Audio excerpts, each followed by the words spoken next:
Hello, in this video I want to show you how to change the off timer for Samsung Odyssey G3.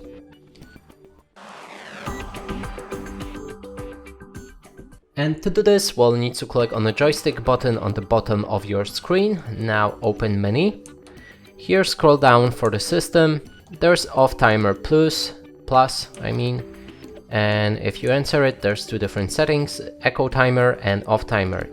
Echo timer, if you enter it, you can enable and then set the echo off after. Set the monitor to automatically turn off after a certain time period, and I want to go for, let's say, 180 minutes.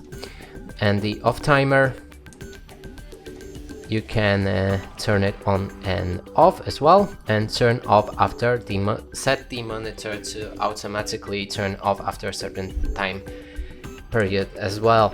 And this gives you more time for than the echo timer right here. So as you can see, when we go here, there's 180 minutes maximum, and if we go for off timer, there's 23 hours. I'm not sure why they put it up like this, but it is like it is.